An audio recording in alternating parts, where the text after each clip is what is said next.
So today, we're going to talk about one of the biggest social safety nets on the entire planet. We're diving into Pakistan's Benazir Income Support Program, or BISP. And believe me, this is a program with a budget in the billions and a mission that's, well, even bigger. I mean, just think about that for a second. How does a country even start to tackle a challenge on this massive scale? How do you actually effectively deliver support to millions upon millions of families spread across a huge nation? Well, a big part of the answer comes down to this one number, 716 billion rupees. Yeah, that's the absolutely staggering amount that Pakistan is committed to BISP for the 2025 fiscal year.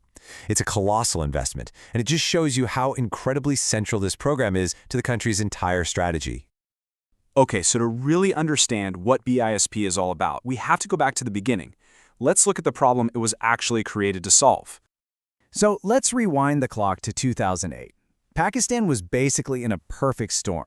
You had soaring inflation and the prices of absolute essentials. We're talking food, fuel, they were going through the roof. For the average family, the money in their pocket was worth less and less every single day. This wasn't just a tough patch, it was a full-blown crisis, and it was pushing millions of people right to the edge. Something had to be done.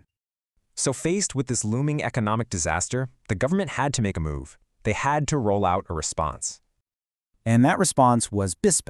Now, the concept behind it was actually pretty simple but really powerful. An unconditional cash transfer program. That means no strings attached, just direct financial help to the country's most vulnerable people to help them get through the crisis. But you know, BISP's goals were always bigger than just being a financial cushion. A really core part of the program's design was to empower women, and they did this by putting the cash directly into their hands. Now, this wasn't just some symbolic gesture. Oh no, this was a strategic move. It's based on evidence that shows women are far more likely to invest that money in the health and education of their kids, which creates this positive ripple effect for the whole family. All right, so this all sounds great in theory, right? But how does it actually work in the real world? How do you find the right families? And how do you get the money to them? Well, when it started, the program actually relied on parliamentarians to recommend families. But as you can imagine, that system got criticized for potential favoritism. So in 2009, BISP made a really crucial pivot to a data-driven system, using something called a poverty scorecard survey.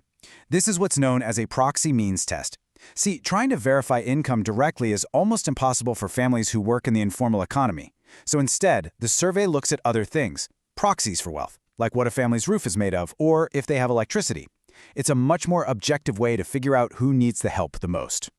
So who actually gets this money? Well, the rules are pretty specific. To be eligible, a family's income has to be under 25,000 rupees a month, and this is key. The application has to be made by a woman with a valid ID. On the other side of the coin, you're not eligible if you're a government employee, if you're drawing a pension, or if you own a good chunk of land. This creates a pretty clear line between who can get support and who can't.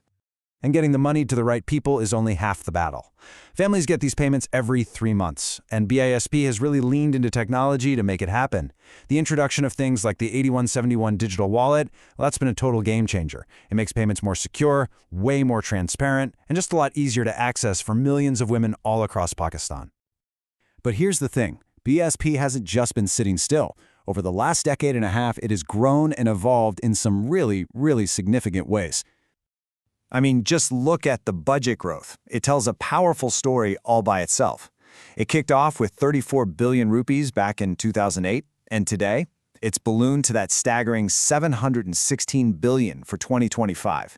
That is more than a 20-fold increase. It's an unmistakable signal of the government's deepening commitment to social protection. You can really see this evolution play out through some key milestones. You've got the launch in 2008, of course, then that critical shift to the data-driven survey in 2009. Then, starting around 2011, the program started branching out, adding more specialized initiatives. This journey shows a really clear path from just a basic cash handout to a much more comprehensive social safety net. And that brings us to this really important distinction. The core of the program, known as Benazir Kafalat, that's still an unconditional cash transfer. But BISP has added these conditional layers on top. So programs like Wasile Taaleem will give families extra money, but only if they enroll their kids in school. The Nashunoma program does the same thing for maternal and child health. It's using cash as a little nudge, an incentive to invest in the future.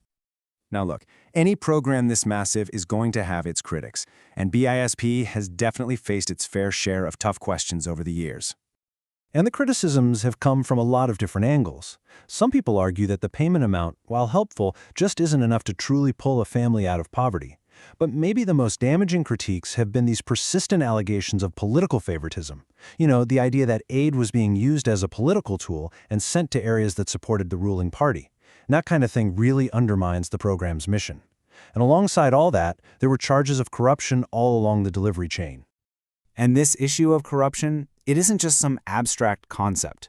There were actual reports of, say, postal workers skimming a little off the top, charging people these unofficial fees just to get their payment. It's a pretty stark reminder of how even these small acts of corruption can really hurt a program's effectiveness and, more importantly, hurt the very people it's supposed to be helping. So, after you weigh all of this, the good, the bad, the goals, the criticisms, what's the bottom line on BISP? Well, despite all the debates and all the challenges, its central role is just undeniable. BISP is, without question, Pakistan's single largest social safety net. It's a huge piece of the national budget, and for over 5 million families, it is an absolutely critical and often their only financial lifeline. And all of this leaves us with a final, much bigger question. The story of BISP, its successes, its flaws, its whole evolution, it's really part of a much larger global conversation. As we look toward the future, is this model of direct, technology-driven cash transfers the most effective way to build a safety net for the 21st century?